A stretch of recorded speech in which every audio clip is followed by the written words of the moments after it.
एथर विरल हेब रथयात्रा सुरुखुरुरे सारिबा नै सरकार गुरुत्व दैछन्ति।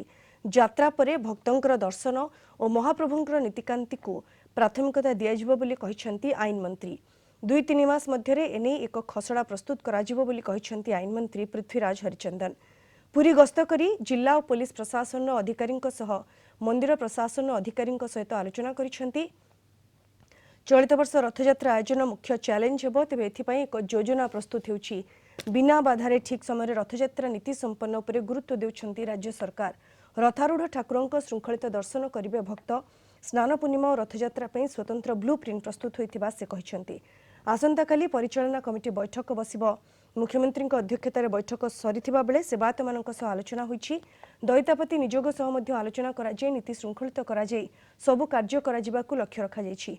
1971 मसीह होइतिबा रथयात्रार नीति निर्घंट को समीक्षा करा जाय चलित रथयात्रा रे नीति आहुरी शीघ्र करबाकू लक्ष्य रखा जायतिबा कहिसन्ति आईन मंत्री पृथ्वीराज हरिचंदन।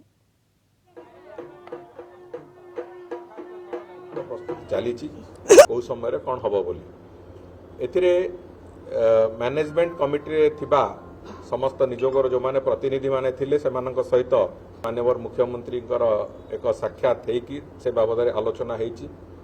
समस्त को अनुरोध करिचु जे आपण माने निजे दायित्व नहीं की समस्त निजे निजर दायित्व नहीं की अंततः रथयात्रा केमि सुरुखुर रे करबा स्नान यात्रा केमि सुरुखुर रे करबा से बाबद आपण मान टिके चिंता करंतु बोली से माने भी समस्ते अत्यंत सकारात्मक उपस्थिति तांकर सेठी देखैचंती। तापर दैतापति निजोग्र तांकर समस्त कर्मकर्ता प्राय भुवनेश्वर रे माननीय मुख्यमंत्री एवं मो सहित आलोचना करिसंती एवं सेमाने भी अत्यंत सकारात्मक भाव में समस्ते स्पष्ट करिसंती जे पूरापूरी भाव में दैतापति निजोग्र सबु सहायता रहिबो।